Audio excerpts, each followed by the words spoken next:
Look at this. Look at the studio. It's transformed. Okay. Thanks for your enthusiasm, guys. I went really big on that, and that was... Look, I feel the same as you. I'm like, yeah, okay, yeah, good. No, brilliant. Is it Christmas? I don't know. It could be March. It could be 2022. Who knows? But look at this. It's good. As always, Lou, our incredible set designer, has done a beautiful job. I love it. I do. I love it. I came in, I was like, oh, I didn't even know Paris Hilton made Christmas trees. But we're here, guys. December is here. Can you believe it? Only 24 more shopping days till Christmas. And then only about 180 more shopping days till we can all safely go shopping again. Are you in it? Are you in it, Reg? Are you getting the Christmas feels? Are you in the spirit? You know, yeah. I do think that is the Christmas spirit this year, though. That's the max right there. Yeah, that's as good as it gets. It's just, yeah, I guess. I think so. You know? I think so. But this is it. We're doing it, pandemic or not, we can still keep the spirit of the holidays. You know? Except for mistletoe. Mistletoe gone this year. Nope. Out. Nope. No mistletoe. I hope mistletoe makes a comeback in 2021 and just comes in with a vengeance. You know? All year. Year-round mistletoe. What is it, August 15th? Mistletoe. Why not? Let's give it a whole year. Yeah, although I do worry about you if you do make that tack. I think it will look really creepy. Yeah, like, oh. Do you know what I mean? 4th of July, fireworks in the air, hot dogs on the grill, and look what we happen to be standing under. Hey, guys. It's September 8th. You know what that means. Well, he is risen. Easter is upon us. And you know what else is risen? A little bit of mistletoe. Like, I do think that could backfire, you know? But I've got good hopes for mistletoe. I think next year, mistletoe is going to be back at it, and we'll all talk about, oh, do you remember when we couldn't have mistletoe? And probably won't. All right, let's move on with the headlines. Some big news out of D.C. today. Attorney General William Barr just announced that he has not uncovered any evidence of widespread voter fraud that would change the outcome of the 2020 presidential election. It's so weird that they didn't find evidence of the very thing they never backed up with any evidence. Of course, President Trump is still continuing his desperate attempt to delegitimize the election, and things seemed to hit a new low last night as he retweeted 3 times an account called Cat Turd. Now, to be fair, the cat is wearing glasses, so it must be smart. The actual Twitter handle for the account is CatTurd2. And I, for one, cannot wait to see what's in store from Cat Turd 3. Cat Turd sounds like someone Joe Biden would have brought up in a speech during the primaries. When I was growing up in Scranton, there was a real mean son of a gun. We used to call him Cat Turd. He could doo-wop and bebop like nobody's business. What was I talking about? Oh, yeah, climate change. Meanwhile, more and more states are certifying their official results, which led to this moment yesterday. Republican Governor Doug Ducey held a press conference to certify Arizona's election when his phone went off. Now, previously, Ducey had said that he had changed his ringtone to "Hail to the Chief" whenever Trump called him. So look at what the governor of Arizona does after his phone started playing that song.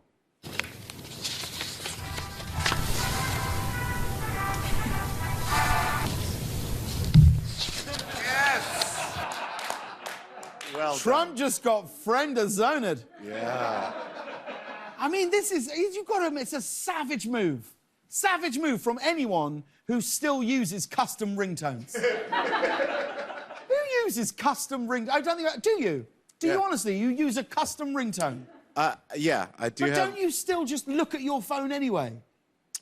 Yeah, but there's like a couple people, and then I also have the custom, you know, the tap, like the vibration. It'll go. And you'll set that for someone else. Yeah, so that when it's in your pocket, you know who it is when they're calling. Okay. See, I don't think I'd ever be anywhere where I'm like, What's that? Who let the dogs out? Oh, that's Mikey. What's that? What's that? Stay by Shakespeare's Sister? Yeah, no, leave that. That's, ignore that. Are you a custom ringtone guy? No, I haven't answered my phone since like 2010. That's true, actually. You're a big text guy. Big text guy. Text only. Yeah, we'll FaceTime sometimes. I'm cool with that, but it's text or FaceTime. I don't need the phone stuff. What is it? I'm Alexander Graham Bell calling? No, thank you. It's weird, you know. It's true because I think the landline phone, the home phone, is now the equivalent of the doorbell. So when I was growing up, when we were in like the living room, the big go ding dong, and everyone would go, "Who's that? Who could that be?" And we'd spend like 20 seconds before anyone got up, and you wouldn't even open the door. You'd do a quick peek around the little window at the side. Now, the landline phone is that in our house. It goes, brr, brr, we go, well, who could it be? And I'll go, maybe answer it? And they'll go, I'm not going to answer it. No one's got that number. There's no reason. It's your phone company. They're the only ones who have that number. They're calling like happy with the landline? Scammers. Scammers. Yeah. Scam But then we also realised that we think that's probably why we missed the moment to evacuate our house during the fires last year. So we're like, what? We're in the red. We've got to evacuate. No one's told us. We're like, when we ignored the home phone. That'll be it. And here's some good news to kick off our December. South Korea just passed a so-called BTS law, which delays the country's required military service for the oldest members of the group. I mean, that's a no-brainer for me. It's an absolute no-brainer. When you've got hair that beautiful, you don't cover it with a helmet. They're delaying military service for members of BTS, although, I must say, can you imagine BTS with even more discipline and training? But don't be alarmed, the new law doesn't say anything about them, preventing them from looking totally adorbs in military-style outfits. Moving on, in a recent interview, former President Barack Obama said if they make a movie about his life, he would like Drake to play him. Our thoughts go out to Will Smith during this difficult time. Obama approves it, and apparently Drake is interested. So I guess now it's all just up to God's plan. You don't have to do it that sarcastically. I know you think you're being... That was a sarcastic... You hit that symbol too hard. You did. You know what you did. That was like, oh, you. I like that Obama isn't even trying to be modest. He's like, of course Drake could play me. Yeah, 100% Drake. Like, if someone asked me who should play me in a biopic, I'd try to pretend that I didn't want Matt Damon to do it. Do you know what I mean? I'd be like, oh, wow, I haven't really thought about it. Maybe some young, undiscovered actor or someone random, I don't know, like Matt Damon. I'm saying Matt Damon.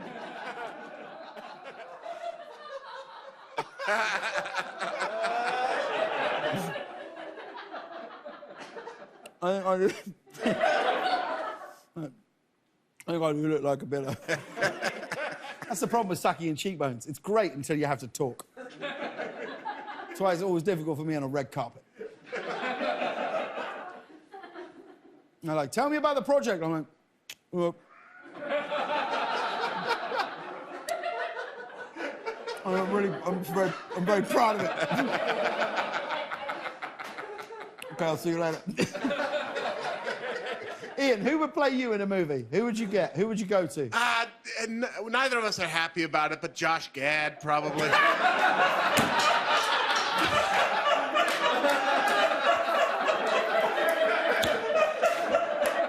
You mean he's not happy, you're not happy? Nobody's... It's the truth, but that's like a compromise. Nobody's happy when it's over. Who would you go to, Reg? Who would play you in a movie? Probably Antonio Banderas. Yes! I'm so glad you said it, because I've been struggling all day when I knew we were doing this topic, and I was thinking, who is the person I'm thinking about to play Reggie Watts? And I now understand. I could hear the voice of the cat from Shrek, but I couldn't remember who it was. Yes, exactly. Yeah. What about you, Steve? Ducky from Pretty in Pink. Ducky from Pretty in Pink. Never let it be said you're not up with the times, Steve. You didn't even pick his role from like 2.5 Men. You went back before that. Committed to the mask today, Steve. Have you just performed the surgery? Is that what's happened? Dr. So you come Scalfari. straight from the surgical ward here. And... Sorry, guys, running late. Okay. Poof, clear. Poof. Okay, they should be good. I got to get to the show. And we wanted to tell you about this. German police are now investigating the disappearance of a 7-foot-tall mountaintop sculpture of a penis. Here it is here. That's the sculpture there. The sculpture appeared several years ago without any explanation, and it vanished over the weekend. Look, a lot of people are lonely during this pandemic, but this is ridiculous. Now, they're saying it disappeared. I'm like, or is it just cold out?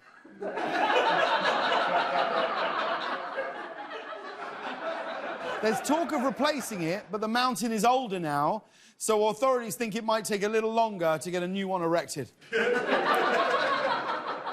And finally, guys, some odd news out of Japan, or as they call it in Japan, news. A giant 60-foot-tall robot that can walk and move its arms was unveiled in Tokyo yesterday. The robot is part of a tourist attraction which will open later this month. This is the robot here. No problem spot.